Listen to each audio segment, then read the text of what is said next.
Very recent ఒక incident అయింది. ఒక న్యూస్ అనేది వచ్చింది. అదంతా రూమర్స్ కిందనో ఆఫ్ ద ట్రాక్ అన్నారో లేకుంటే ఆఫ్ ద రికార్డ్ అన్నారో ఒక ఇన్సిడెంట్ అయిన తర్వాత మళ్ళీ వాళ్ళని అరెస్ట్ చేశారు, తీసుకెళ్ళిపోయారు. అక్కడ ప్రెషర్స్ ఉన్నాయి అనేది. ఏది పడితే అది రాస్తాం, ఏది పడితే అది మాట్లాడతాం, చేతిలో మైక్ ఉంది కదా అని ఎవరిని పడితే వాళ్ళని విమర్శిస్తాం అని అంటే ఎవరైనా వెరీ రీసెంట్గా బీజేపీ లీడర్ నవనీత్ రాణాకి ఓవైసీకి మధ్య జరిగినటువంటి ఆర్గ్యుమెంట్, నాకు 6 పిల్లలు ఉన్నారు, కావాలనుకుంటే మీరు 8 మంది పిల్లల్ని కనండి, ఎవరు కాదంటున్నారు అనే మాట.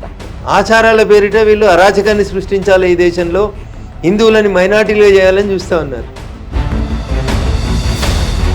కాంగ్రెస్ ముఖ్యమంత్రి జూబ్లీ హిల్స్ ఎలక్షన్స్ అప్పుడు ఒక అడుగు ముందుకేసి కాంగ్రెస్ అంటే ముస్లిమ్స్, ముస్లిమ్స్ అంటే కాంగ్రెస్ అంటాడు. గాదే ఎన్ఐఏ అరెస్ట్ చేసిన తర్వాత వచ్చినటువంటి రాజ్యం పెట్టినటువంటి కష్టంలో భాగంగా ఇప్పుడు ఆయనకు బెయిల్ రావట్లేదు. ఒక అనాథలకి ఆయన అమ్మా నాన్నగా ఉండి సేవలు చేస్తున్నారు. ఇప్పుడు రీసెంట్గా వాళ్ళ మదర్ కూడా చనిపోయారు నిన్న సాయంత్రం. సో ఆయన రిలీజ్ చేస్తారా చెయ్యరా, రాజ్యమే చంపింది వాళ్ళ అమ్మని అనేటువంటి కామెంట్స్. వీళ్ళు సమాజంలో పెద్ద మనుషులు పేరున్నోళ్ళం అని పేరు తెచ్చుకోవాలి, వీళ్ళు మాత్రం పక్కింటి వాళ్ళ పిల్లల్ని జడగొట్టి తుపాకి పట్టుకోమని జడగొట్టాలి. ఇదా మీరు చెప్పేది? సో ఫోన్ ట్యాపింగ్ కేసు కూడా ఇప్పుడు మళ్ళీ కేసు సుప్రీంకోర్టు దగ్గరే ఉంది. ఆయనకు బెయిల్ ఇవ్వాలా వద్దా అనేది ఇప్పుడు ప్రభాకర్ రావు సిఐబి మార్చి చీఫ్ ఆయన దగ్గర ఏమవుతుంది అనుకుంటున్నారు ఈ కేసులో? సినిమాలు నడిచినట్టు పుష్ప 1, పుష్ప 2, పుష్ప 3 నడిచినట్టు. So Congress party 2 years complete చేసుకుంది ఇక్కడ గవర్నమెంట్ని, రేవంత్ సర్కార్.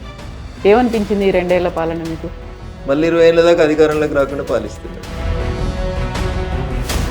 సో నెక్స్ట్ వచ్చేది మేమే అనేటువంటి మాట అటు కాంగ్రెస్ చెప్తోంది, ఇటు బీఆర్ఎస్ కూడా చెప్తుంది. బీఆర్ఎస్ ఒకవేళ బతుకుదామని అనుకున్నా కానీ ఆడ మా చెల్లె బయలుదేరింది.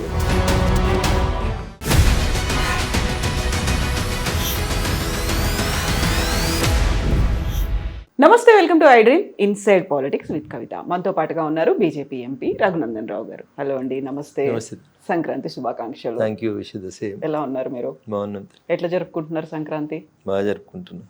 బాగా జరుపుకుంటున్నారంటే పబ్లిక్ తోనే ఉన్నారు కదా ఇంతసేపు, మీ కార్యకర్తలు లీడర్ ఉండాల్సిందే, పబ్లిక్. లీడర్ పబ్లిక్ లేకపోతే మ్యాడ్ అయిపోతాడు. లీడర్ జనం మధ్యలో ఉండాలని కోరుకుంటాడు, జనంతోటే ఉండాలని కోరుకుంటాడు. జనం ఉంటేనే లీడర్కి సంతోషం. సో మామూలుగా మీ ఒక పొలిటీషియన్స్ లేకుంటే పబ్లిక్ రిప్రజెంటేటివ్స్ ఇట్లాంటి వాళ్ళకి చాలా చాలా తక్కువ టైం దొరుకుతుంది. ఆ దొరికిన టైమో ఇంట్లో పిల్లలో లేకుంటే ఫ్యామిలీతోనో బయటికి వెళ్ళాలి, వెకేషన్ కోసం, అట్లాంటిది ఏం పెట్టుకోలేదా ఈసారి? ఎప్పుడు లేదు, ఇప్పుడు లేదు. ఎందుకట్లా? అట్లే అలవాటు అయిపోయింది. 20 ఏళ్ళ నుంచి రాజకీయాల్లో అట్లే అలవాటు అయిపోయింది. వాళ్ళతోటే మనం, మనతోటే వాళ్ళు, అట్లే అయిపోయింది. ఒక సంక్రాంతి అయినా ఏ పండుగ కూడా, ఏ పండుగ అయినా అంతే. అవునా? సంక్రాంతి అంటే మీరు ఎట్లా చూస్తారు? మీరు ఇచ్చే నిర్వచనం ఏంటి సంక్రాంతికి? ఉత్తరాయణం, దక్షిణాయనం, కాలం మారుతుంటుంది. చలికాలం నుంచి రైతన్నలకు వచ్చేటువంటి పంటలు పాతని చెత్తని భోగి మంటల్లో దహించి కొత్త ఆశల వైపు, ఆకాంక్షల వైపు పోవడానికి దక్షిణాయనం నుంచి ఉత్తరాయణంలోకి మారుతున్నటువంటి పరిణామ క్రమంలో వచ్చేటువంటి మార్పులన్నింటినీ కూడా, అంటే విపరీతమైన చలిలోంచి చలి బయటికి వస్తూ ఉంటాం. ఇట్లా రకరకాలుగా, if you link it with nature one angle, if you link it with Mahabharat, ఉత్తరాయణం, దక్షిణాయనం, ఇట్లా రకరకాలైనటువంటి మార్పులు వస్తూ ఉన్నాయి సంక్రాంతిలో. ఆ మార్పులన్నింటినీ ఆస్వాదిస్తూ రాబోయే బడ్జెట్ సెషన్కి ప్రిపేర్ అవుతా ఉన్నాం. ఓకే, సో ఆ కొంచెం టైం అయితే మీకు దొరికింది ఆ బడ్జెట్ సెషన్ ప్రిపరేషన్కి కూడా. చూస్తున్నారు కదా మీరు, వచ్చిన టైం నుంచి ఎట్లా ప్రిపేర్ అవుతున్నామో చూస్తున్నారు. గంట సేపు వెయిట్ చేయాల్సి వచ్చింది. అంతకంటే ఎక్కువ ఏముండదు. ఇప్పుడు సంక్రాంతి అనగానే పతంగులు గుర్తొస్తాయి, అక్కడంటే కోడి పందాలు గుర్తొస్తాయి. ఆ తర్వాత ఈ మధ్యకాలంలో సంక్రాంతి అంటే సినిమాలు అనేవి గుర్తొస్తున్నాయి కదా. సో మీకు ఇవన్నీ ఏవి లేవా? మీరు ఎట్లా ఉండాలనుకుంటే మీ జీవితం అట్లుంటుంది. బాగా ఉన్న టైం లోపల పతంగులు ఎగిరేయాలి, ఎగిరేసేయండి. మాకున్న టైం ఇప్పుడు మీరు చూసినారు, ఉదయం నుంచి సర్పంచులు వస్తూ ఉన్నారు, గెలిచిన సర్పంచులు. వాళ్ళంతా దూరం నుంచి కొత్త గెలిచినటువంటి సర్పంచులు ఎన్నో ఆశలు, ఆకాంక్షలు, పంచాయతీలు. పాత సర్పంచ్ చేయలేని నేను అన్ని చేయాలి, తొందరగా పేరు తెచ్చుకోవాలి, యువ రక్తం వచ్చింది, కొత్త రక్తం వచ్చింది సర్పంచులుగా, వాళ్ళకి ఆశ ఉంటుంది. ఈరోజు పండుగ, నాకు సెలవు అని నేను చెప్పలేను. So we have to work. పనిలోనే మనం ఆనందాన్ని వెతుకోవాలి, పనిలోనే ప్రజలకు సేవ చేయడంలోనే ఆనందాన్ని వెతుకోవాలి. నరేంద్ర మోడీ గారు ఈ దేశ ప్రధానిగా ప్రమాణ స్వీకారం చేసినప్పుడు నేను ప్రధాన మంత్రిని కాదు, ప్రధాన సేవకుని ఉంటా, ప్రజలకు అందుబాటులో ఉంటా అని చెప్పి ఆ నాయకుని నేతృత్వంలో పనిచేస్తున్నాం. కాబట్టి కొంచెం మేము కూడా వారి లక్షణాలను నిలబరుచుకొని అదే అడుగుజాడలలో నడవాలని ప్రయత్నం చేస్తాం. సో పతంగులు ఎగరేసుడు లేదా మీకు? చిన్నప్పటి నుంచి అలవాట్లేదు, ఇప్పుడు చేయట్లేదు. అసలు ఎగరే రాదా? నాకు ఎగరేయడం రాదు. కోడి పందాలు మరి అసలు అలవాట్లేదు. ఎప్పుడు పోలే? విన్నాను, చూడలేదు. ఎప్పుడు అసలు ఎప్పుడు పార్టిసిపేట్ కూడా చేయలేదు? చూడలేదు.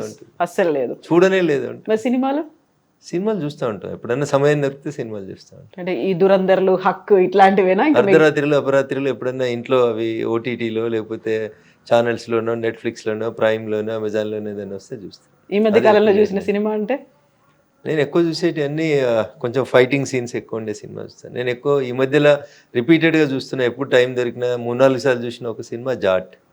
అవునా? JAAT జాట్ అని ఒక మూవీ వచ్చింది, సన్నీ డియోల్ గారి మూవీ. ఈ మధ్యలో 3-4 సార్లు చూడడం జరిగింది జాట్. ఎందుకట్లా? ఒక రకంగా నాకు అట్లాంటివి నచ్చుతాయి. అది ఎందుకంటే ఇక అందులో కొత్త రీజన్స్ అంటూ ఏం లేవు. జాట్ చూశాను ఈ మధ్యలో. ఓకే. ఇప్పుడు నేషనలిజంని చూపించేటువంటి ఒక ఈ మధ్యకాలంలో హక్ అనేది ఒకటి వచ్చింది, ట్రిపుల్ తలాక్ మీద. తర్వాత దురందర్ అనేది వచ్చింది, కాశ్మీర్ ఫైల్స్, కేరళ ఫైల్స్, ఇట్లాంటివి చూడరా? చూస్తాను, ఎందుకు చూడండి. ఇప్పుడు అవి చూసినా అనుకోండి, ఇప్పుడు బీజేపీ కాబట్టి వాటి గురించే మాట్లాడుతున్నానో ముద్రేస్తారు. ఎందుకు వాటి గురించి? ఎందుకు? మీరు సినిమా అన్నారు, నాకు నచ్చిన సినిమాల్లో నేను ఎక్కువసార్లు చూసిన సినిమా జాట్ అని చెప్పినాను. నాకు జాట్ నచ్చింది, చూసినాను. తెలుగు జాట్లో ప్యాట్రియాటిజం లేదా? ఉంది, చాలా ఉంది. చూడండి, రాజపుత్రులు జాట్ చూడనట్టున్నారు. ఒకసారి జాట్ చూడండి. జాట్ చూసిన తర్వాత మీకు మీ అభిప్రాయం మారుతుంది. జాట్లో ఏముంది, ఎట్లుంది అనేది జాట్ కూడా చెప్తుంది. ఓకే. తెలుగు అన్యాయం మీద ఒక సైనికుని తిరుగుబాటు, అది ఎక్కడి నుంచి ఎక్కడి దాకా పోయింది అనేది మీరు జాట్ చూస్తే జాట్ సినిమా ఎందుకు చూడాలో అర్థమైంది. చూడండి. తెలుగు సినిమాలు చూడరు? చూస్తా, ఎందుకు చూడండి. ఈ మధ్య చూసిన తెలుగు సినిమా గుంటూరు కారం చూసి. ఈ మధ్య కాదేమో, అది పాపం వచ్చి 2 ఏళ్ళు ఎప్పుడన్నా వచ్చి ఉంటుంది. నేను చూసింది ఈ మధ్యలో చూసా. ఓకే, అది ఈ మధ్యలో చూసిన. మళ్ళీ ఈ సంక్రాంతి రిలీజ్ అయ్యే సినిమాలు ఏవి అసలు థియేటర్కి వెళ్ళడం లేదు, అట్లాంటివి ఏమి ఉండవు. సో నేను రఘునందన్ రావు గారిని ఒక జీన్స్ లో చూస్తున్నా, అది కూడా చాలా యూత్ కి అట్రాక్ట్ చేసేటువంటి టాన్ జీన్స్ లో. ఎందుకంటే మీరే అన్నారు కదా పండుగ పూట కదా, పండుగ రోజైనా బట్టలన్నా మార్చుకోవద్దా? రోజు తెల్ల బట్టలలోనే ఉంటాం, ఎప్పుడైనా ఒకసారి కలర్ బట్టలు వేయొద్దా? అట్లా అప్పుడప్పుడు వేసాం. మీరు అనుకోకుండా ఈ రోజు వచ్చినారు కాబట్టి ఇట్లా కనబడ్డది. సో టాన్ జీన్స్ ఎన్ని ఉన్నాయి మీకు? ఇవి ఎప్పుడో చాలా రోజుల క్రితం మేము చదువుకునేటప్పుడు కొనుక్కున్న జీన్స్, కొత్తగా కొనుక్కున్నాయి కావు ఇవి. అప్పటి నుంచి అట్లనే ఉన్నాయి. ఇప్పుడు ఆల్మోస్ట్ 30 ఏళ్ళు అనుకోండి. నా సైజ్ అట్లే ఉంది, నేనేం చేయాలి దానికి? నేను 1991 నుంచి ఇంతే ఉన్నా. అప్పటి నుంచి అవే 1991 నుంచి. ఆ మాటకు వస్తే నా పెళ్లి రోజు, నా రిసెప్షన్ రోజు వేసుకున్న డ్రెస్ వేసుకొని రమ్మంటే ఇప్పుడు వేసుకొని వస్తాను. ఆ రోజు ఎట్లుందో ఈ రోజు కూడా అట్లే ఉంది. Talking about 91. సో నేనేం మారలేదు, నా ఫిజిక్ మారలేదు, నేను మారలేదు, అంతే ఉంది. అప్పుడు ఎట్లున్నాను, ఇప్పుడు ఎట్లా? ఏం చేస్తారు? ఏం చేయను, పొద్దున్న లేస్తే జనం తోటి ఉంటాను. కల్మషాలు, కుత్సితాలు, మందిని ముంచాలనే ఆలోచనలు ఏం లేకుండా నా పని నేను చేసుకొని పోతాను. మన ఇంటికి వచ్చి తలుపు కొట్టిన వాళ్ళకి సాయం చేయడం మనకు తెలుసు, అంతే, అంతకుమించి ఇంకొకటి ఏం లేదు. సో ఈ టాన్ జీన్స్ కూడా అప్పుడు తీసుకుందేనా? ఎప్పుడో 20 సంవత్సరాల క్రితం బట్టలు ఇవి. ఓకే. సో ఇప్పుడు మీకు షుగర్లు, బీపీలు అట్లాంటివి లేకుండా మీరు? అన్నీ ఉన్నాయి. అవి ఉన్నాయి, లేవని ఎవరు చెప్పారు? వంశపారంపర్యంగా తల్లిదండ్రుల నుంచి వచ్చినాయి, రాజకీయాల్లో వచ్చినాయి, మీలాంటి రిపోర్టర్లు పెట్టే టెన్షన్లకు వచ్చినాయి, ఇవన్నీ వస్తున్నాయి. వైట్ నేషనల్ వచ్చినాయి ఉంటున్నాయి. ఆమె డయాబెటిక్, ఆమె హైపర్ టెన్సివ్ కాదని ఎవరు చెప్పారు? మరి ఎట్లా మేనేజ్ చేస్తారు మీరు? ఎట్లా మేనేజ్ చేస్తారంటే యోగా చేస్తాం, ఎక్సర్సైజ్ చేస్తాం, శరీరాన్ని కంట్రోల్లో ఉంచుకుంటాం, జీవ చాపల్యం తక్కువ. నాలుకకు నచ్చింది తింటే ఏది ఉండదు, శరీరం ఇష్టారాజ్యంగా ఉంటుంది. నాలుకకు నచ్చింది కాదు, శరీరానికి ఎంత అవసరం అంత తింటే ఆరోగ్యానికి మంచిది. ఏం తింటారు? ఏది పడుతుందో శరీరానికి అదే తింటారు. నేను చెప్పిన కదా డయాబెటిక్ కాబట్టి అన్ని కంట్రోల్గానే తింటాను. దాంట్లో ఏముంటుంది, ఎక్సర్సైజ్ రాసుకోవడానికి ఏముంటుంది? ఎక్సర్సైజ్, వాకింగ్ అంటే ఎంతసేపు చేస్తారు రోజుకి? అన్ని కలిపి 1.5 గంటలు చేస్తారు. పొద్దున కానీ సాయంత్రం కానీ? Morning early hours. ఎన్ని గంటలకు లేస్తారు? సూర్యోదయం కంటే ముందే 4:30. బ్రహ్మ ముహూర్తం అట్లా చెప్పలేను నేను, కానీ 4:30 సూర్యోదయం కంటే ముందే అన్ని పనులు కంప్లీట్. మీకు 7 అయిందంటే వచ్చేస్తూనే ఉంటారు కదా విజిటర్స్, 7 లోపల అన్ని కంప్లీట్ చేసుకుంటాం. సో ఇంట్లో ఎప్పుడు అడగరా ఈ ఒక్క రోజు అన్నా, ఈ ఒక్క పూట అన్నా మా ఒక్క టైం? అలా ఏముంటుంది తల్లి, ఎప్పుడైనా బయటకు పోయినప్పుడు ఎట్లా జనానికి దూరంగానే ఉంటుంది కదా. ఓకే. సో ఇప్పుడు మీరు జర్నలిస్ట్గా స్టార్ట్ చేసిన ఫస్ట్ టీచరు, తర్వాత జర్నలిస్ట్ అయినరు, తర్వాత అడ్వకేట్ అయినరు, పబ్లిక్ రిప్రజెంటేటివ్ అయినరు. ఇవన్నీ అయిన తర్వాత ఈ మధ్య కాలంలో జరుగుతున్నటువంటి ఇన్సిడెంట్స్ కొన్ని చూసినప్పుడు మీరు ఇమ్మీడియట్గా రియాక్ట్ అవ్వాలంటే ఎట్లా రియాక్ట్ అవుతారు? వెరీ రీసెంట్గా జరిగినటువంటి ఇన్సిడెంట్. నేను బాగా ఎమోషనల్గా రియాక్ట్ అవుతాను. అదే నన్ను నేను నియంత్రించుకోలేదు, ఎమోషన్ ఒకటి నేను నియంత్రించుకోలేను. తొందర కోపానికి వస్తాను, ఆవేశానికి వస్తాను. నాకు అన్నమాట ఏదన్నా ఇబ్బందికరమైన సంఘటన జరిగితే తొందరగా రివోల్ట్ అవుతాను. కల్మషం ఉండదు, రియాక్ట్ అవుతాను, సీరియస్గా రియాక్ట్ అవుతాను. సరే మనం ఎంపీ ఇట్లా మాట్లాడాలి, ఇట్లా మాట్లాడకూడదని ఏమి ఉండదు, ఏది నిజం అనిపిస్తే అది మాట్లాడతాను. ఫిల్టర్స్ అవన్నీ వేసుకోవాలి అట్లాంటిది ఏం లేదు, ముఖం మీద మాట్లాడేస్తాం. ఎదురుగా ఉన్న వాళ్ళు ఇష్టం, అది వాళ్ళు ఎట్లా రిసీవ్ చేసుకుంటారు, ఎట్లా రియాక్ట్ అవుతారు అనేది వాళ్ళ కర్మ, నాకేం సంబంధం లేదు. కడుపులో దాచిపెట్టుకున్న వాళ్ళు అయితే అలవాట్లేదు, ఉన్నది ఉన్నట్టు మాట్లాడతాను, కుల్లం మాట్లాడతాను. వెరీ రీసెంట్ ఒక ఇన్సిడెంట్ అయింది. ఒక న్యూస్ అనేది వచ్చింది. అదంతా రూమర్స్ కిందనో ఆఫ్ ద ట్రాక్ అన్నారో లేకుంటే ఆఫ్ ద రికార్డ్ అన్నారో ఒక ఇన్సిడెంట్ అయిన తర్వాత ఆ తర్వాత మళ్ళీ వాళ్ళని అరెస్ట్ చేశారు, తీసుకెళ్ళిపోయారు. అక్కడ ప్రెషర్స్ ఉన్నాయి అనేది ఒకటి, లీక్లు ఎవరు ఇచ్చారు అనేది ఒకటి.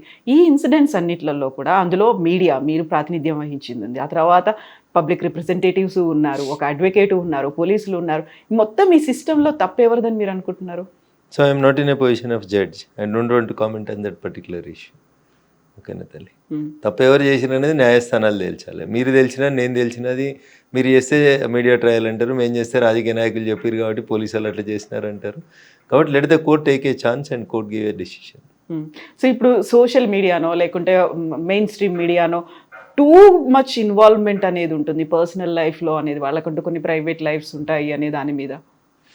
తల్లి నేను ఒక మాటనైతే చెప్తాను, వ్యక్తుల వ్యక్తిగత జీవితం గురించి మాట్లాడకుండా మీరు ఏదైనా మాట్లాడండి. సిద్ధాంతపరంగా రాజకీయం మాట్లాడుండ్రి, రాజకీయ నాయకుడు చేసిన తప్పులను ఎత్తి చూపుండ్రి. కానీ రాజకీయ నాయకులు కానీ ఇంకెవరు కానీ ఆ విషయానికి వస్తే, మీడియా మిత్రుల విషయానికి వస్తే, ఎవరి విషయానికి వచ్చినా వ్యక్తుల వ్యక్తిగత జీవితం గురించి మాట్లాడకుండా ఉంటే అందరికీ మంచిది. ఓకేనా తల్లి, గురువింద గింజ తన నలుపెరగదు అన్నట్టు అన్ని రంగాల్లో అందరికి ఉండాల్సినటువంటి తప్పులు, అందరు చేయాల్సినటువంటి తప్పులు అందరూ తెలిసి చేసినా తెలియక చేసినా ఎక్కడో ఒక దగ్గర పొరపాటు చేయడం ఇంకేదో జరిగి ఉంటాయి. వాటినే మీరు భూతద్దంలో పెట్టి చూపి వాటినే పెద్ద ఇష్యూలాగా చేసి చూపెట్టాలనుకోవడం అనేది బాధాకరమైనటువంటి ఇష్యూ. ప్రతి వ్యక్తికి వ్యక్తిగతమైనటువంటి జీవితం ఉంటుంది, దాంట్లో ఎవరు ఇన్వాల్వ్ కాకుండా ఉంటే అందరికీ మంచిది. సో వ్యక్తిగత జీవితం ఉన్నట్లే వ్యక్తిగతంగా వాళ్ళకి స్వేచ్ఛ అనేది ఉంది, ఫ్రీడమ్ ఆఫ్ ఎక్స్ప్రెషన్ అనేది ఉంది, దాంతో వాళ్ళు చూపిస్తున్నారు అని. మీ ఫ్రీడమ్ ఆఫ్ స్పీచ్ ఎంతవరకు ఇచ్చింది రాజ్యాంగం అనేది ఫస్ట్ మీకు తెలియాలి. నాకు సరే కళ్ళు కనబడతలేవు, నేను పొద్దున 5 గంటలకు వాకింగ్ పోతున్నా అనుకోండి, పోయేటప్పుడు నేను తోడుగా కుక్కలు వస్తున్నాయని అనుకోండి, ఇబ్బంది పడతాయని చెప్పి చేతిలో కట్టి పట్టుకుని పోతాను. చేతిలో కట్టి పట్టుకుని నేను వ్యాయామం చేస్తున్నా కదా అని చేతులు ఇట్లా తిప్పుతాను. ఈ తిప్పేది పక్కనున్న వాళ్ళకి తాకనంతసేపు నాకు స్వేచ్ఛ, అది పక్కనున్న వాళ్ళకి తాకితే నా స్వేచ్ఛ ఎట్లయితుంది, పక్కనున్న వాళ్ళ స్వేచ్ఛకు భంగం కలిగిస్తూ ఉంది. ఇది ఈ సన్నని గీత మీరు అర్థం చేసుకుంటలేరు, అది మీడియా అర్థం చేసుకుంటలేరు, ఇంకెవరు అర్థం చేసుకుంటలేరు.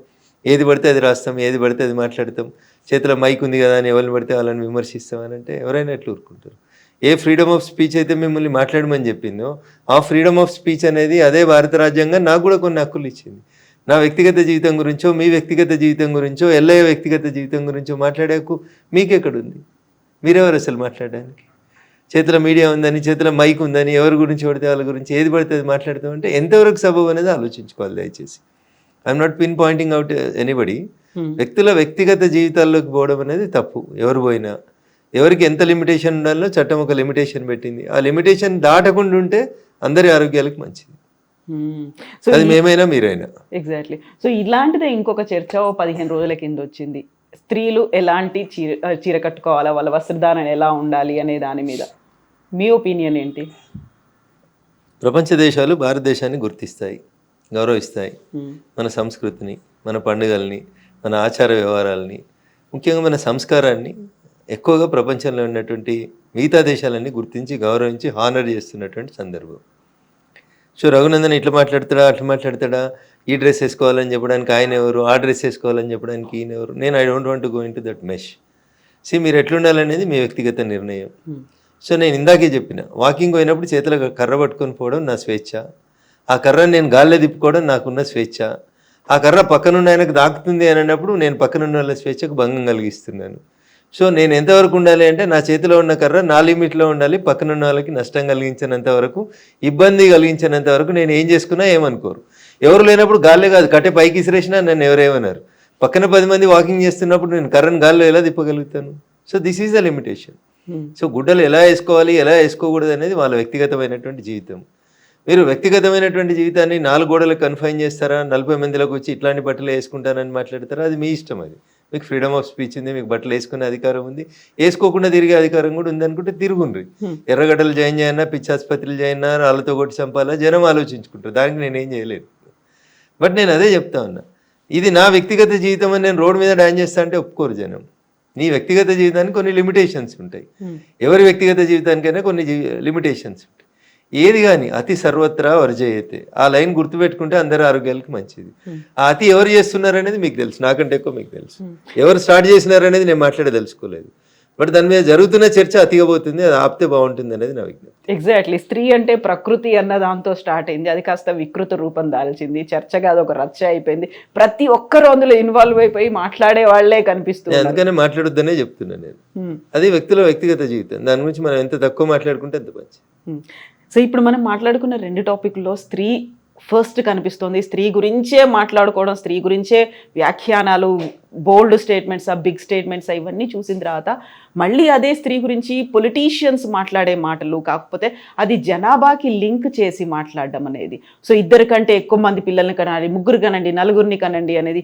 వెరీ రీసెంట్గా బీజేపీ లీడర్ నవనీత్ రానాకి ఓవైసీకి మధ్య జరిగినటువంటి ఆర్గ్యుమెంట్, నాకు 6 పిల్లలు ఉన్నారు, కావాలనుకుంటే మీరు 8 మంది పిల్లల్ని కనండి, ఎవరు కాదంటున్నారు అనే మాట. నేను ఏమంటున్నాను తల్లి, ఏది కానీ శృతి మించకూడదు, ఏది కానీ శృతి మించకూడదు అంటున్నాను. శృతి మించినప్పుడే సమస్యలు వస్తూ ఉంటాయి. అట్లా మీరు ఒకటి మాట్లాడినారు, నేను దానికి జవాబు ఇవ్వాల్సి వచ్చినప్పుడు నేను ఒకటి మాట్లాడుతున్నప్పుడు అది ఎంతవరకు మాట్లాడాలనే గీత దాటుతున్నారు రాజకీయ నాయకులైనా మీడియా అయినా దాటుతూ ఉన్నారు. సో మీరు 2 గంటారా, 3 గంటారా, 6 గంటారా, అది మీకు సంబంధించినటువంటి వ్యక్తిగతమైనటువంటి వ్యవహారంగా చూస్తే పంచాయతీ రాదు. But when it is mixed with the demography of the country, తప్పకుండా బీజేపీగా బాధ్యత గల వ్యక్తులుగా, దేశం కోసం ఆలోచించే వ్యక్తులుగా మేము మాట్లాడాల్సి వస్తుంది. మాకు అల్లా ఇచ్చిండు, మేము 12 మందిని కంటామంటే కుదరదు అంటాను. ఒక దేశంలో ఉండాలనుకుంటే అందరం ఒకే రకంగా ఉండాలని కోరుకుంటున్నాం. సో యూనిఫామ్ సివిల్ కోడ్ రావాలని కోరుకుంటా ఉన్నాం. యూనిఫామ్ సివిల్ కోడ్ ఎందుకు రావాలనే చాలామందికి అర్థం కాకుండా ఏది పడితే అది మాట్లాడుతుంటారు కవిత గారు. యూనిఫామ్ సివిల్ కోడ్ అంటే కామన్గా ఆలోచించారు. మీరు ఒక ఆడపిల్లగా మీ ముందు ఈ విషయం నేను ఉంచదలుచుకున్నాను. ఒక క్రిస్టియన్ మ్యారేజ్ చేసుకున్నటువంటి ఆడపిల్ల డైవర్స్కి అప్లై చేసుకోవాలనుకుంటే after marriage she has to wait for 2 years తల్లి.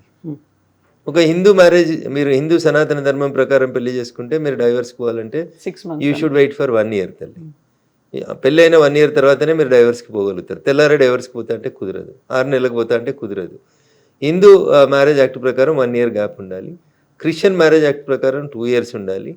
కానీ ఇస్లాంని పాటించేటోళ్ళు నువ్వు నాకు నచ్చలేదు, లేదా నువ్వు వండిన కూర నచ్చలేదు, తలాక్ అంతే. మీరు విడిపోయినట్టు, మీరు భార్య కాదు ఆయన భర్త కాదు అన్నట్టు. ఫోన్లో చెప్తే తలాక్. ఒక దేశంలో ఉంటున్నప్పుడు, ఒక దేశ రాజ్యాంగాన్ని గౌరవిస్తున్నప్పుడు, పొద్దున్న లేస్తే డాక్టర్ బిఆర్ అంబేద్కర్ గారు చెప్పినటువంటి రాజ్యాంగాన్ని చేతిలో పట్టుకొని భారత రాజ్యాంగాన్ని గౌరవించమని చెప్తుంటున్నప్పుడు మరి చట్టం ముందు అందరూ సమానులే కదా. అదే పంచాయతీ వస్తూ ఉంది, అక్కడే గొడవ వస్తూ ఉంది. మీరు 4 పెళ్ళిళ్ళు చేసుకుంటే తప్ప అని చాలామంది అడుగుతూ ఉంటారు. 4 కాకపోతే 40 చేసుకో, తప్పు కాదు. అది ఇష్యూ ఎక్కడ వస్తుంది? మీరు పెళ్ళి ఎందుకు చేసుకుంటున్నారు? ఆ అమ్మాయిని ఆడపిల్లలా గౌరవించడానికి పెళ్లి చేసుకుంటలేరు. మీరు పెళ్ళి ఎందుకు చేసుకుంటున్నారు? ఆమెను పిల్లలు పుట్టించే మిషన్ లాగా వాడుకుంటున్నారు. భారతదేశంలో ముస్లింల జనాభాను పెంచుతందుకు, హిందువుల సంఖ్యను మైనార్టీకి తీసుకొచ్చేందుకు మీరు ఒక పెళ్లి కాదు 4 పెళ్లి చేసుకొని 40 మందిని కంటాం. అంటే 1 into 1 1 + 1 2 ఉండి, అంటే మేమిద్దరం మాకిద్దరని హిందువులు జనాభా నియంత్రణను పాటిస్తుంటే మీరు మాత్రం ఒక వ్యక్తి 4 స్త్రీలను చేసుకొని 40 మందిని, కానీ ఇక్కడ ఒక కుటుంబం 2గా ఆగిపోయి ఉంటే వాళ్ళు 40 మందిగా పెరిగిపోతూ ఉంటే, భారతదేశానికి స్వతంత్రం వచ్చినప్పుడు ఈ దేశంలో ముస్లింల జనాభా ఎంత, 75 సంవత్సరాల తర్వాత పెరిగిన ముస్లింల జనాభా ఎంత అనే చర్చ జరిగితే మీ వెన్నులో చలి పుడుతుంది కవిత గారు. మీరు చూస్తుండగా మీకు కూతురు ఉంటే ఆ కూతురు భవిష్యత్తు ఏందనేది ఒకసారి మీరు ఆలోచిస్తే, ఈ క్యాలిక్యులేషన్స్ అన్ని కౌంట్ చేసి చూస్తే భయపడతారు. మీరు నాకంటే ఎక్కువ మాట్లాడాల్సినటువంటి పరిస్థితులు మీకు సమాజం కల్పిస్తుంది. అక్కడ చర్చ వస్తూ ఉంది.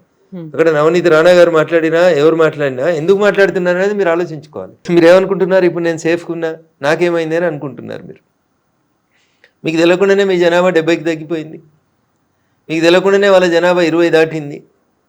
20 దాటితేనే ఇన్ని అరాచకాలు చూస్తూ ఉన్నాం ఈ దేశంలో మనం.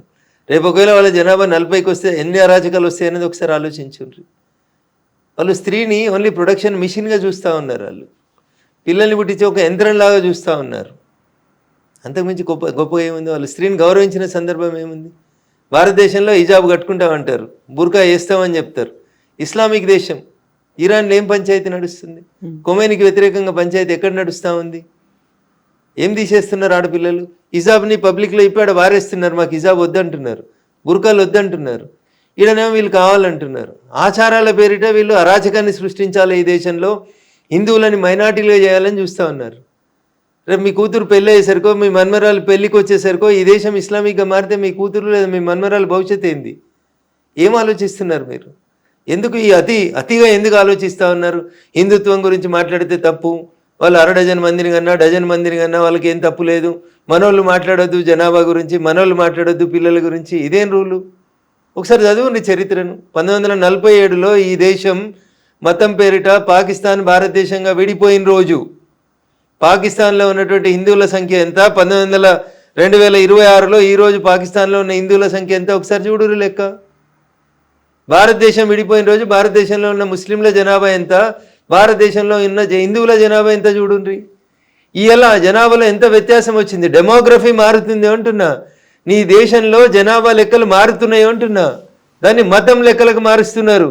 రోడ్డు మధ్యలో ఒక 2 ఇటుకలు పెట్టి దానికి ఆకుపచ్చ రంగేసి ఒక ఆకుపచ్చ జెండా వేసి రోడ్డు వెడల్పు వేయడానికి వీల్లేదు అంటున్నారు. నీ గుడి ఉంటే జేసీబీలు వచ్చి ఇటాచీలు వచ్చి పోలీసులు వచ్చి తీసేసిపోతున్నారు. 4 ఇటుకలు పెట్టి ఒక ఆకుపచ్చ జెండా పెడితే రోడ్డు మధ్యలో పెడితే దర్గా అంటే కనీసం దర్గాని ముట్టలేని పరిస్థితి భారతదేశంలో ఉంది. ఏం మాట్లాడుతున్నారు మీరు? నవనీత్ రాణా గారు మాట్లాడితే తప్పేముంది? 4గురిని కాకపోతే 6గురిని కనుమని చెప్తుంది. ఒక ఆడపిల్లగా ఒక ఎంపీగా ప్రజాస్వామ్యంలో ఏం జరుగుతుందో ఆలోచించి మాట్లాడి ఉంటుంది. దాన్ని ఎందుకు తప్పు పట్టాలి? అసదుద్దీన్ ఓవైసీని ఆలోచించుకోమని చెప్పుండ్రి. మీరు మహిళల్ని ఎక్కడైనా గౌరవిస్తున్నారా? మహిళలకి సమాన హక్కులు ఉన్నాయా మీ దాంట్లో, మీ మతంలో? అది మాట్లాడమనుండ్రి. ఏదో ఒక రోజు ఈ దేశానికి హిజబ్ కట్టుకున్న ఆడబిడ్డ ప్రధానమంత్రి అవుతుందని మాట్లాడతాడు. అరే మీ దారుసలాంలో నీ ఎంఐఎం పార్టీలో ఎవరున్నారో చెప్పు. 7 ఎమ్మెల్యేలు ఉన్నారు, ఒక మహిళకి ఇచ్చినవా? 4-5 ఎమ్మెల్సీలని చేసినావు, ఒక మహిళకి ఇచ్చినవా? నువ్వు వచ్చి ఎప్పుడో ఒకసారి ఈ దేశంలో హిజాబ్ కట్టుకున్న ఆడపిల్ల ప్రధానమంత్రి అవుతుందంటే దాని అర్థమైంది. కవిత గారు ఎందుకు ఆలోచించొద్దు? హిందువులు ఏం చెప్పదలుచుకున్నాడు ఆయన అంటే ఈ దేశాన్ని మేము ఇస్లామిక్ దేశంగా మారుస్తున్నాము అని చెప్తున్నాడు. ఆలోచించమని రఘునందన్ అంటున్నాడు. 6గురిని కనుమని అన్నాడు అనుకో Raghunandan. What is wrong in it అంటున్నా. నీ ఆడపిల్లల్ని కాపాడుకోవడానికి, నీ మతాన్ని కాపాడుకోవడానికి, ఈ దేశ అస్తిత్వాన్ని కాపాడుకోవడం కోసం కనాల్సిన సందర్భం వస్తే కనుమని చెప్తాం. దాన్ని తప్పుపట్టే అధికారం ఎవరికి ఉంటుంది? ఒక ప్రధానమంత్రి అయితే ఇస్లామిక్ కంట్రీ అంటున్నారు. అదే ప్రెసిడెంట్స్ కూడా మన దగ్గర ఉన్నారు కదా. కలాం కూడా ఆయన ప్రెసిడెంట్ అయ్యాడు కదా. భారత ప్రజాస్వామ్య దేశంలో ప్రెసిడెంట్ గారి పాత్ర ఏంది, ప్రధానమంత్రి గారి పాత్ర ఏంది కవితకు తెలియదని నేను అనుకోవట్లేదు. మీరు అట్లా మాట్లాడడం తప్పు. దేనికి ఉండాల్సినటువంటి గౌరవం దానికి ఉంటుంది. రాష్ట్రపతికి ఉండాల్సినటువంటి గౌరవం రాష్ట్రపతికి ఉంటుంది. కానీ in a democratic country like India prime minister is the key post. అంటే ఏం చెప్పదలుచుకున్నాడు ఆయన? అసదుద్దీన్ ఓవైసీ ఏం మెసేజ్ ఇవ్వదలుచుకున్నాడు? ఎందుకు అర్థమైతే లేదు మీలాంటి మేధావులకి? ఏం చెప్తున్నాడు ఆయన?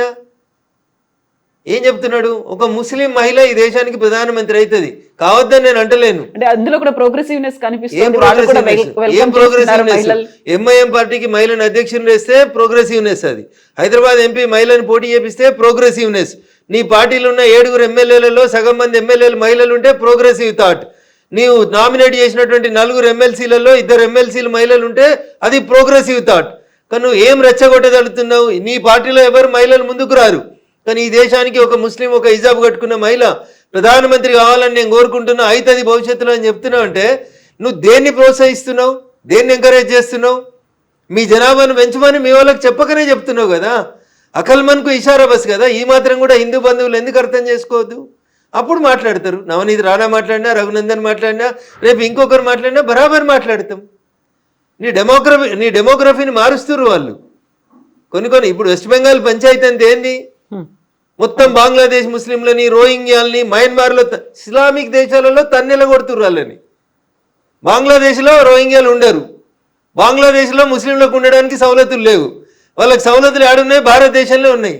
వెస్ట్ బెంగాల్కి వచ్చి ఆ మమతా బెనర్జీ గారు ఆధార్ కార్డు ఇస్తారు, అది తీసుకొని వచ్చి హైదరాబాద్లో పనిచేస్తారు. హైదరాబాద్లో రోహింగ్యాల కాలనీ వస్తుంది. కాంగ్రెస్ ముఖ్యమంత్రి వీఆర్ సెక్యులర్ అంటాడు. కాంగ్రెస్ ముఖ్యమంత్రి జూబ్లీ హిల్స్ ఎలక్షన్స్ అప్పుడు ఒక అడుగు ముందుకేసి కాంగ్రెస్ అంటే ముస్లిమ్స్, ముస్లిమ్స్ అంటే కాంగ్రెస్ అంటాడు. కరెక్ట్ చెప్పిండు రేవంత్ రెడ్డి గారు, ప్రత్యక్షంగా చెప్పినా పరోక్షంగా చెప్పినా. ఇందిరమ్మ భర్త ఫిరోజ్ గాంధీ గారు వాళ్ళకంటే ముందు మాదంతా ముస్లిం మతం, మేమంతా అదే జాతీయులం, మా నాయకులంతా ముస్లింలే అని చెప్పకనే చెప్పిండు. అర్థం కావాల్సింది హిందువులకి, ఆలోచించాల్సింది హిందూ సమాజం. 70% నువ్వు తగ్గి 20% వాళ్ళు వస్తేనే ఇన్ని అరాచకాలు జరుగుతున్నాయి ఈ దేశంలో. బీహార్లో కిషన్గంజ్లో ల్యాండ్ మాఫియా ఇచ్చి హిందూ భార్యాభర్తల్ని కోసేసి భూములు ఆక్రమించుకొని పోతున్నారు. ఇవేవి మన మీడియా కనబడాయి, ఏవి మాట్లాడితే సెక్యులరిజం, మాట్లాడితే మత సామరస్యం, బొంద సామరస్యం. రేపు బొంద పెడితే జాగలు కూడా ఉండేవి మీకు.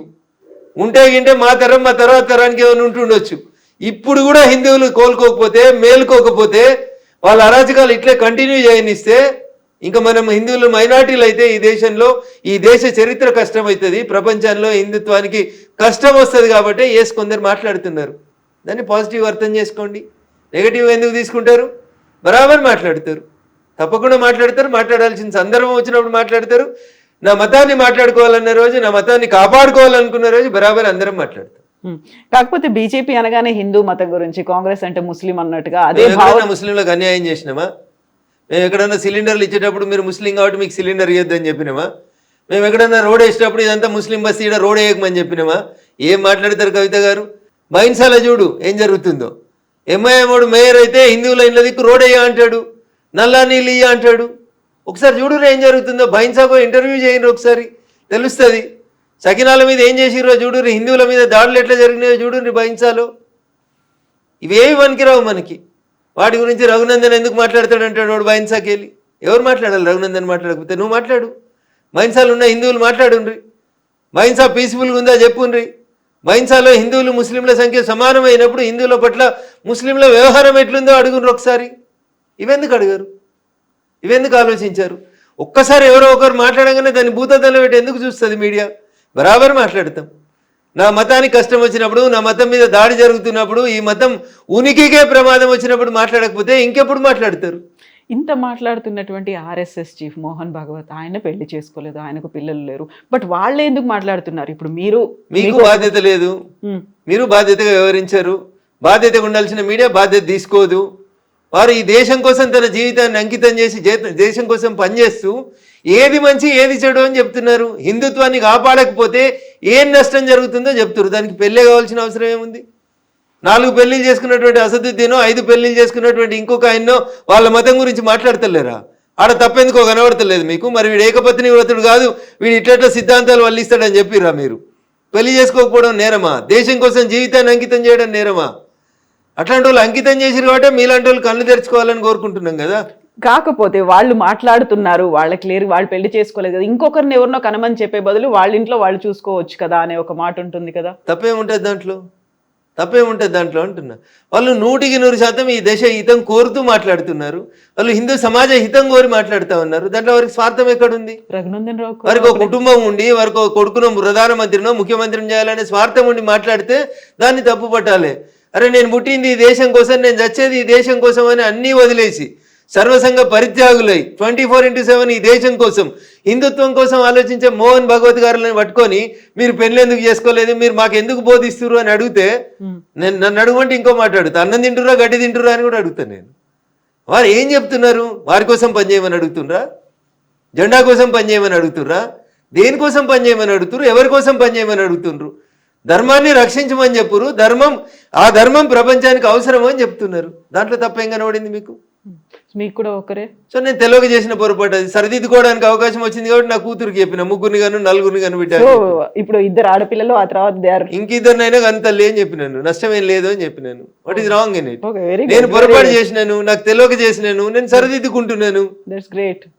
Yeah, what is she saying? ఏమంటున్నారు మీ అమ్మాయి? ఓకే అన్నది, దాని తప్పేముంది, చేస్తా డాడీ అన్నది. Okay, that's great. Best wishes to her. Thank you. So ఇప్పుడు మనం కొంచెం హిందువుల దగ్గర నుంచి పక్కకు వచ్చేస్తే, గాదే ఎన్ఐఏ అరెస్ట్ చేసిన తర్వాత వచ్చినటువంటి రాజ్యం పెట్టినటువంటి కష్టంలో భాగంగా ఇప్పుడు ఆయనకి బెయిల్ రావట్లేదు. ఒక అనాథలకి ఆయన అమ్మా నాన్నగా ఉండి సేవలు చేస్తున్నారు. ఇప్పుడు రీసెంట్గా వాళ్ళ మదర్ కూడా చనిపోయారు నిన్న సాయంత్రం. సో ఆయన రిలీజ్ చేస్తారా చెయ్యరా? రాజ్యమే చంపింది వాళ్ళ అమ్మని అనేటువంటి కామెంట్స్. ఎక్కువ ఫ్రీడమ్ ఆఫ్ స్పీచ్ ఇస్తే, ఎక్కువ మాట్లాడనిస్తే ఇవే మాట్లాడతారు. ఓకేనా తల్లి? ఇంతకంటే ఎక్కువ దాని గురించి నేను మాట్లాడాల్సింది ఏం లేదు. సోషల్ మీడియాలో వచ్చింది, నేను మిమ్మల్ని అడుగుతున్నాను. పోలీసు వాళ్ళని చంపిన రోజు రాజ్యం లేదా? ఎవడిచ్చింది నీకు అధికారం? ఏ డెమోక్రసీ ఇచ్చింది? పోలీసు వాళ్ళని చంపే అధికారం నీకెక్కడిది? నువ్వు మంచిగా ఉండాలి కానీ నీ పక్కింటోడు తుపాకీ పట్టుకొని పోవాలనే ఉద్బోధన నువ్వెట్లా చేస్తావు? మోహన్ భాగవత్ గారు అది చేస్తలేరు కదా. ఆయనే దేశం కోసమే పనిచేస్తుండు, మనల్ని దేశం కోసమే పనిచేయమని అడుగుతున్నారు. వీళ్ళేం చేస్తారు? వీళ్ళు సమాజంలో పెద్ద మనుషులం, పేరున్న మన పేరు తెచ్చుకోవాలి. వీళ్ళు మాత్రం పక్కింటోళ్ళ పిల్లని జడగొట్టి తుపాకీ పట్టుకోమని జడగొట్టాలి. ఇదా మీరు చెప్పేది? దానికి రాజ్యమో హింస చేసిందా? ఏ రాజ్యం గురించి మాట్లాడుతురు? ఏ రాజ్యాంగం గురించి మాట్లాడుతురు? అంబేద్కర్ గారు రాసిన రాజ్యాంగం మిమ్మల్ని తుపాకీ పట్టుకోమనేదా? అంబేద్కర్ గారు రాసిన రాజ్యాంగం ప్రజల చేత ఎన్నుకోబడినటువంటి ప్రభుత్వాన్ని కూలదోయమని చెప్పిందా? అది ప్రజాస్వామ్యం కాదా? మీరు అంబేద్కర్ గారి కంటే ఎక్కువ ఆలోచిస్తారా? మీకు అంత తెలుసా డెమోక్రసీ? మీరు అంత చదివిరా భారత రాజ్యాంగాన్ని? ఏది పడితే అది మాట్లాడడం ఫ్యాషన్ అయిపోయింది రిపోర్టర్ మిత్రులందరికీ. ఏం చెప్పింది? రాజ్యం హింస చేసిందా? ఇప్పుడు నేను మిమ్మల్ని కత్తిపెట్టి పొడుస్తుంటే మీరు నన్ను పొడవరా?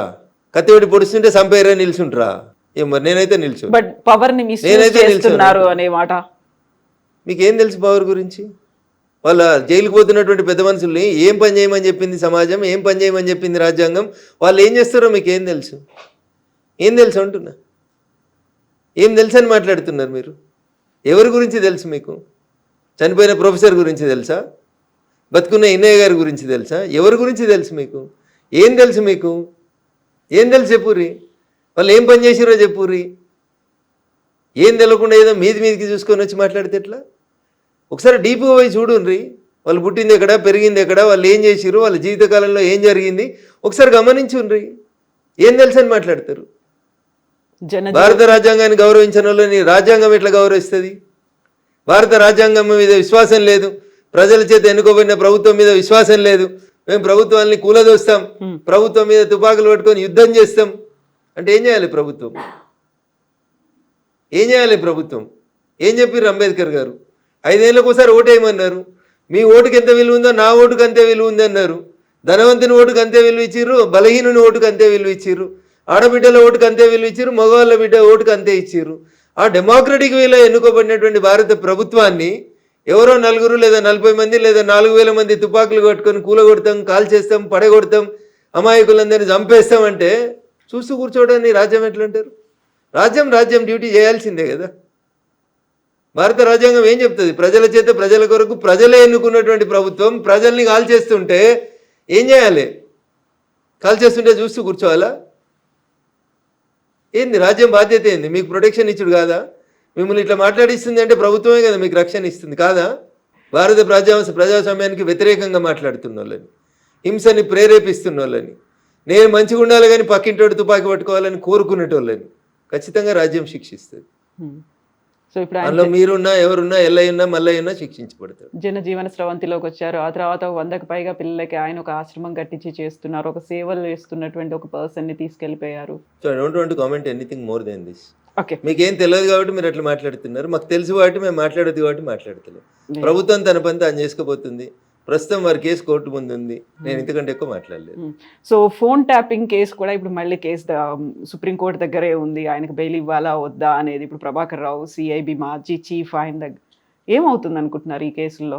జడ్జి గారు ఏం చెప్తే జరుగుతుంది. Not that bail case, overall గా ఏం జరగబోతుంది? ఫోన్ ట్యాప్ ఏం జరగదు, ఇలాగే స్టేటస్ కోర్ అట్లనే ఉంటుందా? సినిమాలు నడిచినట్టు పుష్ప 1, పుష్ప 2, పుష్ప 3 నడిచినట్టు, లేకపోతే కోడలు దిద్దిన సంసారం, అత్త దిద్దిన సంసారం అని తెలుగు సీరియల్ టీవీలలో నడిచినట్టు, అట్లా పేపర్ వాళ్ళకి వార్తలు అయినప్పుడు ఒక బ్రేకింగ్ అన్నట్టు, ప్లేట్ బ్రేకింగ్. రఘునందన్ రావుకి నోటీసులు ఇచ్చిన సిట్ అంతే. ఇంకా ఏమైనా జరిగేది ఉంటే 2 ఏళ్ళకెళ్ళి ఎందుకు జరగలేదు? బువ్వ ఉడికిందా లేదా 2 మెతుకులు చూస్తే తెలుస్తుంది. ఈ ప్రభుత్వం ఏం చేస్తుందా చేయదా అనేది గరణి పడుతుంది కదా. 2 ఏళ్ళకెళ్ళి దిగుతూనే ఉన్నారు కదా. 1వ సిట్టు, 2వ సిట్టు, 3వ సిట్టు, 4వ సిట్టు, ప్రభుత్వం పోతుంది, అయిపోతుంది. ఇంకో 3 ఏళ్ళ పడేది ఇట్లనే కంటిన్యూ అవుతుంది. అంతకంటే గొప్పగా ఏమవుతుందని మీరు కలగంటారు చెప్పురు. నేను చెప్తా ఏం చేయగలుగుతారు వాళ్ళు? ఏం చేయలేరు. ఎందుకంటే ఇప్పుడు వాళ్ళు కూడా ట్యాపింగ్ చేస్తారు కాబట్టి. మీది అవుతుందా? అవుతుంది, డెఫినెట్గా అవుతుంది. నా ఫోన్ ట్యాప్ కదని మీరు ఎందుకు అనుకుంటారు? అప్పుడు వాళ్ళు చేసిరు, ఇప్పుడు వీళ్ళు చేస్తున్నారు. కాకుండా మీరు ఇప్పుడు బీజేపీ ఎంపీగా ఉన్నారు, రాష్ట్ర ప్రభుత్వం అయితే ఏమవుతుంది? అప్పుడు బీజేపీ రాష్ట్ర అధ్యక్షుడు ఉన్న బండి సంజయ్ ఫోన్ ట్యాప్ చేయలేదా? కిషన్ రెడ్డి గారు ఫోన్ ట్యాప్ చేస్తలేరా? చేస్తూనే ఉంటారు అంతే. వాళ్ళకి నచ్చకపోతే అది ఒక రకమైనటువంటి ఇది అన్నట్టు, పోలీసులు చేసేటువంటి ఒక డ్యూటీ అది అంతే. సో మరి మీరెందుకు కంప్లైంట్ చేయలేదు? లేకుంటే దానికి సంబంధించి మీరు అందరికంటే ముందు మాట్లాడింది నేనే. ఇప్పుడు మీద అవుతోంది, ఇప్పుడు కూడా అవుతోంది అనేది చేస్తలేమో అంటారు, చేస్తలేమో అని చెప్తారు అంతే. ఏం చేస్తారు ఇంకా అంతకంటే? అప్పుడు పాత ప్రభుత్వం అదే చెప్పింది, ఇప్పుడు ఈ ప్రభుత్వం కూడా అదే చెప్తుంది. దాంట్లో తేడా ఏముంటుంది? ఏముండదు. సో ఈ కేసులు ఇవన్నీ ఎప్పుడు బయటకు వస్తాయి? మరి ఇప్పుడు జరిగేటువంటి ఏం బయటకు వస్తాయి అనుకుంటారు మీరు? ఏం జరగదా? ఏం బయటికి రావు, ఎవరిని ఉరి తీయరు అంతే. వాళ్ళు వీళ్ళని తిడతారు, వీళ్ళు వాళ్ళని తిడతారు, వాడు కొట్టినట్టు చేస్తాడు, వీడు ఏడిచినట్టు చేస్తాడు. అంతకుమించాలి వాళ్ళిద్దరు ఏం చేసేది ఉండదు. కాంగ్రెస్ టీఆర్ఎస్ 2 తోడు దొంగలే. ఏం చేయలేరు వాళ్ళు, ఏం చేయరు. ఏమన్నా చేస్తే మేము అధికారంలోకి వచ్చినాక చేస్తాం. వాళ్ళని ఇద్దరిని మడతేస్తాం, మేమే ఇస్తాం. కేవలం రాజకీయంగా టైం పాస్ అంతేనా? ఇప్పుడు టీఆర్ఎస్ చేసిందంటే ఇప్పుడు కాంగ్రెస్ చేస్తుందని. వేరే పార్టీలలో ఉన్నటువంటి రాజకీయ నాయకుల్ని వేధించేందుకు వాడుకునేటువంటి ఒక వెపన్ అది. అంతకుమించి వాళ్ళు చేసేది ఏమన్నా. So Congress party 2 years complete చేసుకుంది ఇక్కడ గవర్నమెంట్ని, రేవంత్ సర్కార్. ఏమనిపించింది ఈ 2 ఏళ్ల పాలన మీకు? మళ్ళీ 20 ఏళ్ళ దాకా అధికారంలోకి రాకుండా పాలిస్తున్నాడు. మళ్ళీ 20 ఏళ్ళు ఎవడు చేయి గుర్తు కోట వేయకుండా పరిపాలిస్తున్నాడు. మళ్ళీ నెక్స్ట్ కూడా మేమే వస్తాము అనేటువంటి మాటను బహిరంగ సభల్లో ఆయనే చెప్తున్నారు. అట్లా చెప్పకపోతే ఏం చెప్తారు? రేపే మా ప్రభుత్వం పడిపోతుందని చెప్తారా? అట్లా చెప్తే ఈ 3 ఏళ్ళు కూడా నడవదు కదా సంసారం. ఓకే, రేపు చచ్చిపోయేటాడు కూడా రేపు నేను ముఖ్యమంత్రిని అవుతానే చెప్తాడు. అట్లా చెప్పడం అది ఆశ, అంతే, అట్లే చెప్తారు. అంతేగాని రేపు మేము మళ్ళీ అధికారంలోకి రామని చెప్పిండి అనుకోరు రేవంత్ రెడ్డి గారు, ఈ 3 ఏళ్ళు గవర్నమెంట్ నడుస్తుందా? చెప్పు, నడవనియరు. అందుకని అట్లే చెప్పాలి. ఆ కుర్చీలో మీరు కూర్చుంటే కూడా అదే చెప్తారు. ఇంకో గంట అయితే పదవి వీకేస్తారంటే కూడా నేనే ముఖ్యమంత్రిని అని చెప్తారు. కర్ణాటక చెప్తలేరు, సిద్ధరామయ్యను శివకుమార్. ఎప్పుడు మారుతుందో తెలియదు. మ్యూజికల్ చైర్స్ అట్లే చెప్తూనే ఉంటారు, వాళ్ళు ఇద్దరు చెప్తూనే ఉంటారు. అధిష్టాన నిర్ణయమే తుది నిర్ణయమే. సో ఇక్కడ 3 ఏళ్ల పాటు రేవంత్ రెడ్డి ఉంటారా? మరి ఉంటారనే అనుకుంటున్నా. ఓకే, వాళ్ళకి అంతకంటే మంచి ఆప్షన్ కనబడుతుందని నేను అనుకుంటలేదు. సో నెక్స్ట్ వచ్చేది మేమే అనేటువంటి మాట అటు కాంగ్రెస్ చెప్తోంది, ఇటు బీఆర్ఎస్ కూడా చెప్తుంది.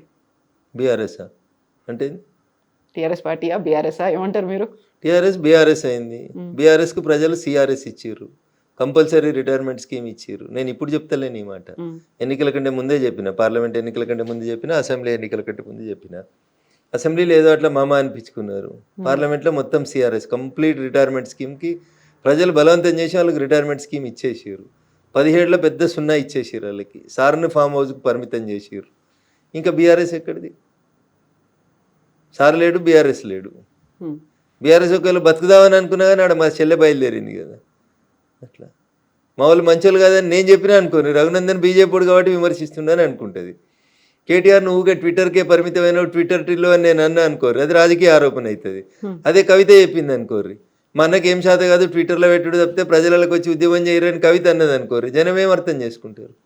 రఘునందన్ రావు నోట్లకి ఎలా మాట వస్తే వీడు రాజకీయంగా అంటుండే అనుకుంటారు. కవిత అంటే కవిత చెప్పింది వాస్తవమే, కవిత ఆ ఇంట్లోకెళ్ళే వచ్చిన బిడ్డ కదా, కవిత చెప్పిందంటే కరెక్ట్ అనుకుంటా. కవిత చెప్పిన మాటలన్నీ కరెక్టే అని మీరు అనుకుంటున్నారా?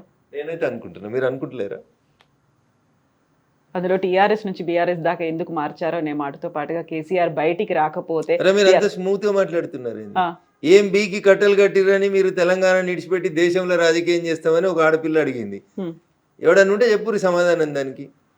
తెలంగాణలో మీరు తెలంగాణకి ఏం పీకి కట్టలు కట్టిరని ఏదో టీవీ ఛానల్ ఇంటర్వ్యూలో చెప్పలే కవిత గారు. ఆ కవిత నిండు శాసన మండలిలో చెప్పింది, on the floor of the house చెప్పింది. దానికి ఒక్కడన్నా సమాధానం చెప్పిండా? ఎందుకు పంజాబ్లో రైతులకు పైసలు ఇచ్చిరో అని అడిగింది, చెప్పిర్రా? తెలంగాణలో రైతులు చచ్చిపోతే ఏం చేసిరో అని అడిగింది, తెలంగాణ ఉద్యమకారులకు ఏమి ఇచ్చిరో అని అడిగింది. సరిపోదా సమాధానం? మూతోడు ప్రశ్నలు అడుగుతుంది కదా. శంకరమ్మ అనేటువంటి మలిదశ తెలంగాణ ఉద్యమాన్ని మలుపు తిప్పినటువంటి సోదరుడు శ్రీకాంతాచారి తల్లిని టీఆర్ఎస్ ఎలియాస్ బీఆర్ఎస్ ఎట్లా వంచింది కవిత అంటే, ఇక్కడ గన్ పార్క్లో నిలబెట్టి కాల్ చేయాలి వాళ్ళని, 2 గన్మెన్లను పంపించి. రేపు అమరవీరుల స్తూపం సెక్రటరియట్ ముంగట కట్టిన అమరవీరుల స్తూపం ఓపెనింగ్ ఉంటే ఎంత చిల్లరగాళ్ళు అంటే, మళ్ళీ చెప్తున్నా, ఎంత చిల్లరగాళ్ళు అంటే ఆ పదం కూడా వాళ్ళకి చిల్లరనే, ఇంకా అది చాలా ఎక్కువ వాళ్ళకి.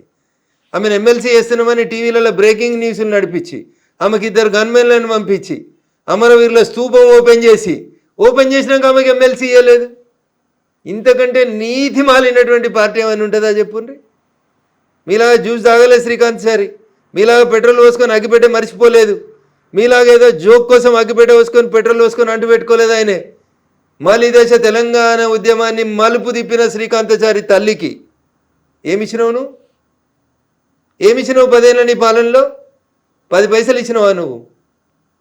నీ కొడుకుని ఎమ్మెల్యేని చేసుకున్నావు, మంత్రిని చేసుకున్నావు, నీ అల్లుని ఎమ్మెల్యేని చేసుకున్నావు, మంత్రిని చేసుకున్నావు, నీ బిడ్డను ఎంపీని చేసినావు, ఎంపీ ఓడిపోతే ఎమ్మెల్సీ చేసినావు. ఎంత దోసుకున్నావో లెక్కలేనంత దోసుకున్నావు. ఒక్క తల్లి తన కడుపు కోత మలిదశ తెలంగాణ ఉద్యమాన్ని మలుపు తిప్పిన శ్రీకాంతాచారి తల్లికి నీ 10 ఏళ్ళ టెన్యూర్లో ఎమ్మెల్సీ పదవి ఇవ్వడం చేత కానీ మిమ్మల్ని ఏమనాలి? ఇట్టిట కొట్టుకునేటోళ్ళు అనాలి మిమ్మల్ని. ఆ పదం కూడా నా నోట్లకెళ్ళి అనడం దారుణం. ఇంకా ఏం బతుకులు అంటున్నా, ఎగిరెగిరి పడుతూ మాట్లాడతారు కదా. ఏం బతుకులు ఎప్పుడన్నా ఆలోచించిర్రా మీరు? శ్రీకాంతాచారి పెట్రోల్ పోసుకొని తగలబడుతుంటే మేము అందరం డిఆర్డిఓ దగ్గర అపోలోకి పోతే నేను ఎట్లాగో చచ్చిపోతే నాకు తెలుసన్నా, తెలంగాణ వచ్చేదాకా కొట్లాడు రే అని అడిగిండు మమ్మల్ని. వచ్చిండు కదా అదే రోజు ఈ కేటీఆర్ వచ్చిండు, అదే హరీష్ రావు వచ్చిండు. ఏమైంది మీకు? అన్నం తింటురా అసలు? ఆ తల్లికి ఎమ్మెల్సీ ఇవ్వడానికి మీకు కష్టమా? పక్క పార్టీలకు వెళ్ళి తీసుకొచ్చుకున్న దొంగలకు ఎమ్మెల్సీలు ఇస్తారు, రాజ్యసభలు ఇస్తారు, అమ్ముకుంటారు మీరు పదవుల్ని. కడుపు శోకం కంఠ శోష. శ్రీకాంత్ సార్ తల్లికి ఎమ్మెల్సీ ఇవ్వవా 10 ఏళ్ళల్లా? ఏం తప్పు అడుగుతురు? ఎవరు తప్పు అడుగుతురు? నీ బిడ్డను తీసుకొచ్చి ఆగమాగం ఎమ్మెల్సీ చేస్తావు కదా, శంకరమ్మని ఎందుకు చేయవు? నువ్వు ఇచ్చిన రాజ్యసభలు ఎవరికి ఇచ్చినావు? ఎవరు రాజ్యసభలు? నీకు పైసలు ఇచ్చేటోళ్ళు, నీకు దోషి పెట్టేటోళ్ళు, నీకు కంపెనీలు ఇచ్చేటోళ్ళు, గీళ్ళకి నువ్వు రాజ్యసభలు ఇస్తావు. ఎందుకు శంకరమ్మకి ఎందుకు వెళ్ళా రాజ్యసభ? ఏం తక్కువ చేసింది మలిదేశ తెలంగాణ ఉద్యమానికి శంకరమ్మ? సో ఇప్పుడు మీరు ఒక మాట ఈ మధ్య కాలంలో అన్నారు, ఘర్ వాపసి, బీజేపీని వదిలి కాంగ్రెస్ లోకి వెళ్ళిన వాళ్ళు మళ్ళీ తిరిగి వస్తున్నారు, వచ్చే ఆలోచన రావాలని కోరుకుంటున్నాను నేను. వస్తున్నారు అని చెప్పలే, వచ్చిర్రు అని చెప్పలేదు, రావాలని కోరుకుంటున్నా అని చెప్పిన. ఎందుకంటే మీరు మమ్మల్ని వద్దనుకొని పోయిన తర్వాత జరిగిన పరిణామాలన్నీ మీరు ఆలోచించుకొని విఘ్నతతోటి, అక్కడ మీకు ఏం గౌరవం లేదు, గుర్తింపు లేదు, కాబట్టి వెనక్కి వస్తే ఇక్కడ కొంచెం గౌరవం గుర్తింపు ఉంటుంది, రండి మిత్రులారా అని చెప్పిన మాట వాస్తవం. కాకపోతే అధికార కాంగ్రెస్ పార్టీని వదిలిపెట్టి మళ్ళీ బీజేపీకి వస్తారంటారా? ఎప్పుడు పుట్టి మునుగుతుందో తెలియనప్పుడు ఆ పుట్టిలో ఎవరు ట్రావెల్ చేస్తారు కవిత గారు? గోదావరి నడి మధ్యలో ఉన్నారు, పుట్టికి రంధ్రం పడ్డది, పుట్టి ఎప్పుడు మునుగుతుందో తెలియదు. అట్లాంటప్పుడు ఎందుకుంటారు అందులో? ఎవరుంటారు? రాజకీయ నాయకుడు అనేటోడు తానున్న పార్టీ బతకాలి, తాను బతకాలి, ప్రజలకు సేవ చేయాలని అనుకుంటే ఆలోచించుకుంటాడు.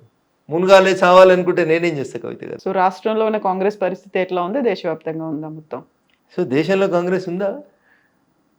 28 రాష్ట్రాల్లో 3 రాష్ట్రాల్లో కన్ఫైన్ అయిన వాళ్ళు ఉన్నారా? ఏ రాష్ట్రంలోనే పోటీ చేస్తే సింగిల్ డిజిట్ వచ్చిందా? ఢిల్లీలో 3 సార్లు అసెంబ్లీకి ఎన్నికలు జరిగినాయి, ఒక్క సీట్ అన్నా గెలిచిర్రా కవిత గారు? దేశ రాజధానిలోనే లేరు మీరు, ఇంకేడుంటారు తల్లి మీరు? ఏడున్నారు వాళ్ళు? తెలంగాణలో ఏదో అధికారంలోకి వచ్చారు, ఎందుకు వచ్చారు? టీఆర్ఎస్ చేసిన తప్పులకి. భారతీయ జనతా పార్టీ ఆ రోజు కొంచెం 1-2 జరగరాని సంఘటనలు పార్టీలో జరగడం వల్ల అట్లా అయింది. అట్లా అంతకుమించి కాంగ్రెస్ ఎక్కడ తెలంగాణలో? కర్ణాటకలో కాంగ్రెస్ వచ్చినాక తెలంగాణలో కాంగ్రెస్ బతికింది. అంతకుముందు కాంగ్రెస్ ఎక్కడుంది? ఎవరు ఆలోచించారు కాంగ్రెస్ గురించి? కొట్లాడింది మేము, యాంటీ టీఆర్ఎస్ వేవ్ని తయారు చేసింది మేము, టీఆర్ఎస్ను దించాలనే ఆలోచన ప్రజలకు కల్పించింది మేము, టీఆర్ఎస్ని దించవచ్చు అని చెప్పింది దుబాక్ ఉప ఎన్నిక ఫలితం. ఇవి కదా. అంతకుముందు అది పెద్ద శత్రు దుర్భేద్యమైన కోట కదా. వాళ్ళు సిట్ అంటే మీరు సిట్టు, వాళ్ళు స్టాండ్ అంటే స్టాండు, వాళ్ళు రాహుల అంటే రాహులు, వాళ్ళు ఎంకన్నా అంటే ఎంకన్నా. అంతకుమించి ఏం నడిచింది? అప్పుడు ఏం నడవలే కదా. మేం కదా మొదలుపెట్టింది, బీజేపీ వాళ్ళం కదా. దుబ్బాకలు కొట్టినా, హుజరాబాద్లో కొట్టినా, ఇంకేం చేసినా మేం కదా టీఆర్ఎస్ని ఢీ కొట్టగలుగుతాం, టీఆర్ఎస్ని దించగలుగుతాం అనే ఒక వాతావరణాన్ని క్రియేట్ చేసింది మేం కదా. మేము 3 రాళ్ళు పెట్టినాం, అండ పెట్టినాం, నీళ్లు పోసినాం, ఎసరేసినాం, బియ్యం పెట్టినాం, అన్నం వండుకొని కాంగ్రెస్ వాడు తినిపోయింది అంతే. అండ దించడంలో మేము 1 నిమిషం ఆలస్యం చేసినాం అంతే, వాళ్ళు ఎత్తుకుపోయారు గద్దల్లాగా. సో ఆలస్యాన్ని సెటరేట్ చేసుకున్నారా మీరు అని అనుకుంటున్నాం. మొత్తం అంతా అప్పుడు గతంలో వచ్చినటువంటి 1-2 ప్రాబ్లమ్స్, సమస్యలు అన్నారు, అవన్నీ కూడా సరిదిద్దుకునే ముందుకు పోతున్నాం. జరిగిన పొరపాట్లను సరిదిద్దుకొని ముందుకు పోతుంటేనే పార్టీలైనా మనుషులైనా ముందుకు పోతూ ఉంటారు.